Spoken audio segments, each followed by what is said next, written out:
হরে কৃষ্ণ। শৈবক সকলকে আমার বৈষ্ণবীয় প্রণাম। তা আজটি অত্যন্ত পবিত্র তিথি, পৌষ মাস পূর্ণিমা তিথি। তো এই তিথি অত্যন্ত মহিমাময় তিথি।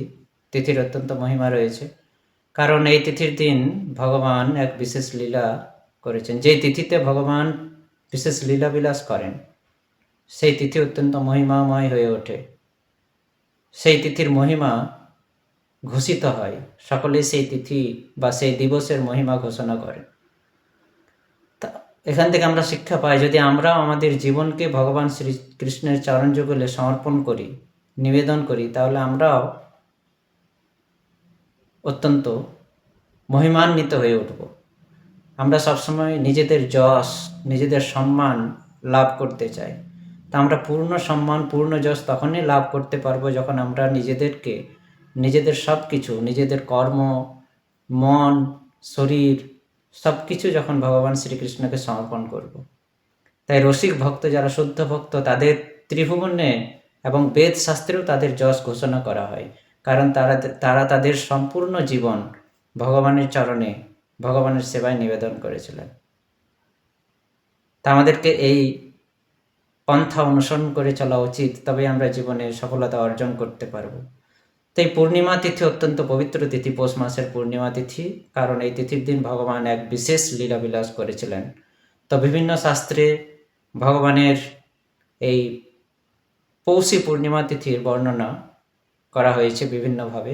হরিভক্তি বিলাসে সেখানে বর্ণনা আছে যে পৌষ মাসের পূর্ণিমা তিথির দিন যদি ঘি দ্বারা ভগবানকে স্নান করানো হয়, অভিষিক্ত করানো হয়, তাহলে প্রচুর পরিমাণে পুণ্য ফল লাভ করতে পারবো। সেখানে একটা শ্লোকে আমরা উদ্ধৃতি পেয়ে থাকি হরিভক্তি বিলাসে। সেখানে বলা হয়েছে, ঘৃত প্রস্থেন দেবেশম পৌষ পুষ্যশ্রিতে নরহ স্নাপয়িত্বা অশ্বমেধস্য ফলম আপনৈত্য সংশয়ম। অর্থাৎ পৌষ মাসে পুষ্যযুক্ত পূর্ণিমা তিথিতে 5 সের ঘৃত দ্বারা শ্রীহরিকে স্নান করাইলে নিঃসংশয়ে অশ্বমেধ যজ্ঞের ফল লাভ হয়। 5 সের ঘি দ্বারা যদি পৌষ মাসের পূর্ণিমা তিথির দিন শ্রীহরিকে স্নান করানো হয়, তাহলে নিঃসন্দেহে অশ্বমেধ যজ্ঞের সমান ফল লাভ হয়। কিন্তু এখানে ব্যাপার হচ্ছে, কলিযুগে ঘি অত্যন্ত ব্যয়বহুল, সুদুর্লভ। তাই আমরা 5 সের ঘি দ্বারা স্নান করানো আমাদের পক্ষে খুবই সুদুর্লভ। তাই করুণাময়ী শ্রীমতী রাধারানী এই পুষ্যা অর্থাৎ ঘিকে পুষ্পে পরিণত করলেন। অর্থাৎ এই ঘৃত দ্বারা অভিষিক্ত, পুষ্যা অভিষিক্ত পুষ্পে অভিষেকে পরিণত হলো। কিভাবে, সেটি আসুন আমরা শ্রবণ করি। না, একদিন ব্রজাঙ্গনা অর্থাৎ ব্রজবালিকারা, ব্রজগোপিকারা তারা নির্ণয় করলেন যে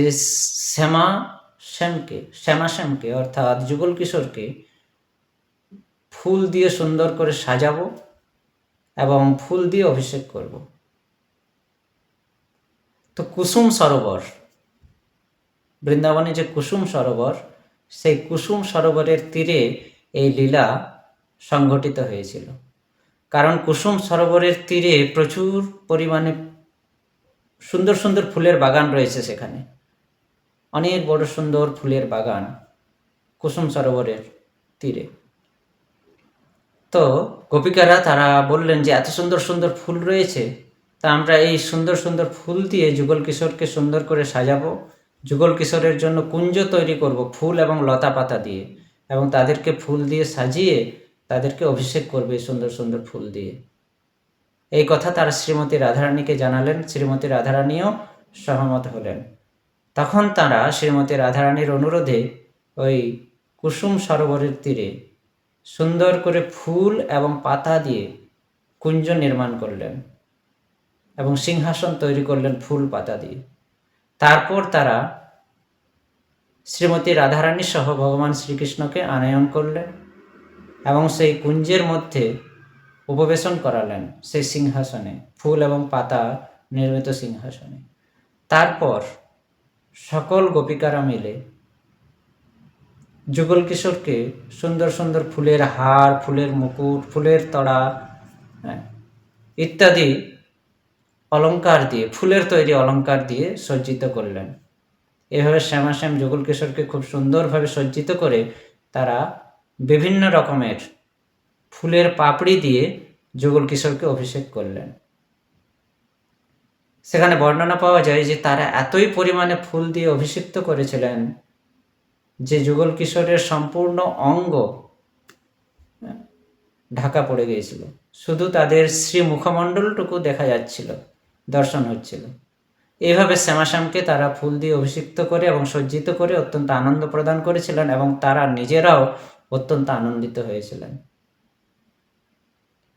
তো সেই থেকেই এই পুষ্য অভিষেক পুষ্প অভিষেকে পরিণত হয় এবং ভক্তরা সকলেই এই লীলা অনুসরণ করে এখনো পর্যন্ত শ্রী শ্রী রাধা মাধব, শ্রী শ্রী রাধা শ্যাম সুন্দর, শ্রী শ্রী রাধা মদন মোহনকে পুষ্প দ্বারা অভিষিক্ত করেন, পুষ্প দিয়ে সজ্জিত করেন। এই পূর্ণিমা তিথির দিন ভগবান শ্রী রামচন্দ্র রাজসিংহাসন, রাজ্যপদ গ্রহণ করেছিলেন, রাজসিংহাসনে উপবেশন করেছিলেন, তার রাজ্য অভিষেক হয়েছিল। সর্বপ্রথম রাজা দশরথ তার প্রিয় পুত্র রামকে রাজ্য অভিষেক করানোর জন্য পরিকল্পনা নিয়েছিলেন এই পূর্ণিমা তিথির দিন, কিন্তু মাতা কৈকেয়ীর অনুরোধে শ্রীরামচন্দ্রকে প্রথমত 14 বছরের জন্য বনে যেতে হয়। পরবর্তীতে শ্রীরামচন্দ্র যখন পুনরায় লঙ্কা বিজয় করে অযোধ্যায় ফিরে এলেন, অর্থাৎ বিজয়া দশমীর তিথির দিন তিনি লঙ্কা বিজয় করলেন এবং কার্তিক মাসের দীপাবলির দিন তিনি অযোধ্যায় ফিরে এলেন। আর পৌষ মাসের পূর্ণিমা তিথির দিন অর্থাৎ আজকের দিন তিনি পুনরায় রাজসিংহাসন গ্রহণ করলেন। এই দিন ভগবান শ্রীরামচন্দ্রকে রাজ মুকুট ধারণ করানো হয়েছিল, তার অভিষেক করা হয়েছিল। এভাবে তিনি তার রাজ্যাভিষেক হয়েছিল, তিনি রাজ্যপদ গ্রহণ করেছিলেন এবং রামচন্দ্র যখন পুনরায় অযোধ্যার রাজা হলেন তখন সেই আনন্দে দেবতারা স্বর্গ থেকে প্রচুর পরিমাণে পুষ্প বর্ষিত করেছিলেন, পুষ্প দ্বারা রামচন্দ্রকে অভিষিক্ত করেছিলেন। এভাবে ভগবান যখন কোনো বিশেষ বিশেষ কার্য সম্পাদন করেন, লীলা সম্পাদন করেন, তখন তিনি অভিষিক্ত হয়ে থাকেন। ভগবান শ্রীকৃষ্ণ যখন মথুরায় লীলাবিলাস করছিলেন, কংসের দ্বারা প্রেরিত অসুরদেরকে যখন তিনি বধ করতেন, তখন ব্রজ গোপিকারা সহ দেবতারা ভগবান শ্রীকৃষ্ণচন্দ্রকে পুষ্প দ্বারা অভিষিক্ত করতেন, পুষ্প বর্ষণ করতেন, পুষ্প দ্বারা অভিষিক্ত করতেন। এইভাবে তারা নিজেরাও আনন্দিত হতেন এবং ভগবানকেও আনন্দ প্রদান করতেন। শাস্ত্রে বলা হয়েছে যে ফুল হচ্ছে ভগবানের অত্যন্ত প্রিয় বস্তু। যদি কেউ তাকে একটু ফুল প্রদান করেন তাহলে সেই ব্যক্তিও ভগবানের সে ফুলের মতন প্রিয় হয়ে ওঠে। ফুল যত প্রিয়, ভগবানকে ফুল নিবেদন করলে আমরাও তত প্রিয় হয়ে যাই ভগবানের। তাই আমাদের প্রত্যেকের উচিত শুধু এই পৌষী পূর্ণিমা তিথি নয়, প্রতিদিন ভগবানের শ্রীচরণ কমলে ফুল নিবেদন করা। তবে আমরা ভগবানের ফুলের মতন আমরা প্রিয় হতে পারবো, ভগবানের করুণা লাভ করতে পারবো।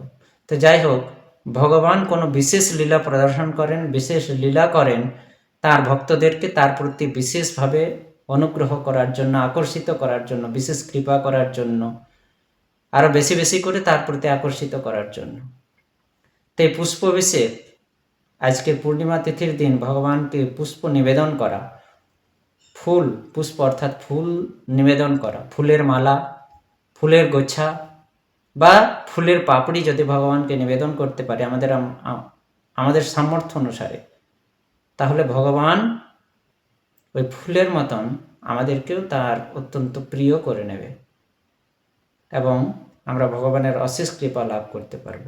তাই সকলকে অনুরোধ, এই ভগবানের প্রিয় হওয়ার জন্য ভগবানের শ্রীচরণ কমলে বেশি বেশি করে ফুল নিবেদন করা উচিত এবং ভগবানের নাম জপ করা উচিত। তাই হচ্ছে পুষ্প অভিষেকের সংক্ষিপ্ত পরিচয়। তো সকলেই ভগবানের চরণ কমলে পুষ্প নিবেদন করে, ভগবানকে পুষ্প অর্পিত করে ভগবানের অত্যন্ত প্রিয় হয়ে উঠুন। হরে কৃষ্ণ।